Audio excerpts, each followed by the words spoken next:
بسم اللہ الرحمن الرحیم۔ السلام علیکم۔ ایک ملک کے کسی گاؤں میں عبداللہ نامی ایک زمیندار اپنی بیوی اور اکلوتے بیٹے حمید کے ساتھ رہتا تھا۔ عبداللہ ایک قناعت پسند اور صبر کرنے والا آدمی تھا، اس لیے اس کی زندگی سکون سے گزر رہی تھی۔ اسے بس ایک ہی دکھ تھا کہ اس کا اکلوتا بیٹا نابینا ہے۔ بظاہر اس کی آنکھوں میں کوئی خرابی نظر نہیں آتی تھی، اسے دیکھ کر کوئی نہیں کہہ سکتا تھا کہ وہ نابینا ہے۔ عبداللہ نے اپنے بیٹے کے علاج معالجے میں کوئی کسر نہ چھوڑی، لیکن قدرت کو یہی منظور تھا کہ حمید کی بینائی بحال نہ ہو۔ ان دنوں ولایت سے آنکھوں کا ایک بہت بڑا معالج شہر میں آیا تو عبداللہ نے اپنے بیٹے کو اس کے پاس لے جانے کا فیصلہ کیا۔ معالج نے 2 گھنٹے تک بڑی توجہ سے اس کا معائنہ کیا، لیکن کسی نتیجے پہ نہ پہنچ سکا۔ معالج کو بڑی حیرت ہوئی کہ جب آنکھوں کے تمام رگ و پٹھے صحیح کام کر رہے ہیں تو پھر آنکھیں بصارت سے محروم کیوں ہیں؟ معالج نے مایوس ہو کر کہا، مجھے افسوس ہے، میں آپ کے بیٹے کی آنکھیں ٹھیک نہیں کر سکتا، کیونکہ میں اس کے نابینا پن کی وجہ ہی معلوم نہیں کر سکا، اس لیے علاج بھی نہیں کر سکتا۔ بس دعا کیجیے، ممکن ہے کوئی معجزہ آنکھوں کی روشنی بحال کر دے۔ معالج نے بالکل سچ کہہ دیا۔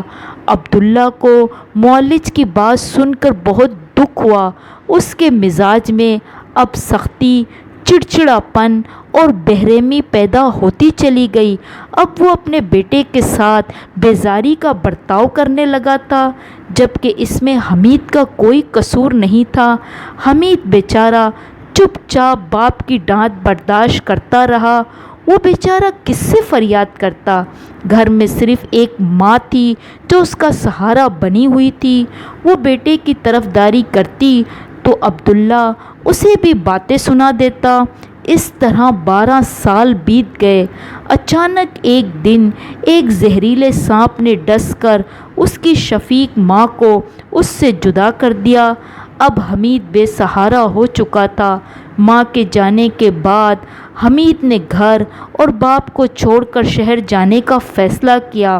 اس نے کسی سے سنا تھا کہ شہر میں نیک اور ہمدرد لوگوں نے نابینا انسانوں کے لیے اپنا گھر کے نام سے کئی ادارے کھولے ہوئے ہیں۔ حمید کو گھر سے نکلتے وقت تھوڑا سا دکھ ضرور ہوا، لیکن اس نے اپنے جذبات پر قابو پا لیا۔ ابھی وہ گھر سے تھوڑی ہی دور گیا تھا کہ اس کی لاٹھی کسی انسان سے ٹکرائی تو وہ سنبھل گیا اور کہا، معاف کرنا بھائی، میں نابینا ہوں۔ اس شخص نے کہا، کوئی بات نہیں، بس اللہ کے نام پر کچھ دیتا جا۔ حمید سمجھ گیا کہ کوئی فقیر ہے جو کہ سرے راہ بیٹھا ہے۔ میں تمہیں کیا دوں بھائی؟ میری جیب میں تو ایک معمولی سا سکہ پڑا ہے، وہ بھی تمہارے کیا کام آئے گا؟ فقیر نے کہا، بس وہی دے جا، اللہ تمہارا بھلا کرے۔ حمید نے وہ سکہ فقیر کے حوالے کر دیا اور اس کے ساتھ ہی اسے ایسا محسوس ہوا جیسے اس کی آنکھوں کے سامنے دھوئیں کی ایک چادر سی ہٹ گئی ہو اور آنکھوں میں روشنی کی ہلکی سی شعاع داخل ہو گئی ہو۔ حمید نے اپنے سر کو جھٹکا اور آگے بڑھ گیا۔ تھوڑے فاصلے پر ایک بوڑھی عورت ملی۔ اس نے حمید سے کہا، میری مدد کرتا جا۔ حمید نے کہا، میرے پاس تو کچھ نہیں، میں تمہاری کیا مدد کر سکتا ہوں؟ بڑھیا کی نظر حمید کی شال پر پڑی اور کہا، بیٹا تو جوان اور تندرست ہے، سردی اور ٹھنڈ کا مقابلہ کر سکتا ہے، لیکن میں ایک بوڑھی عورت کہیں اس سردی میں مر ہی نہ جاؤں۔ حمید کا دل ہمدردانہ جذبات سے بھر گیا۔ تم نے ٹھیک کہا بڑی بی، لو اب یہ شال تمہاری ہوئی۔ عین اسی لمحے اسے محسوس ہوا جیسے آنکھوں میں ایک چمک سی آ گئی ہو اور اسے لوگوں کے دھندلے سے سائے نظر آنے لگے۔ پھر وہ تھوڑا اور آگے بڑھا تو ایک ندی آئی۔ اسے وہ ندی ہلکی سی نظر آ گئی۔ وہ وہیں پر رک گیا کہ کوئی شخص آئے تو مجھے ندی پار کرا دے۔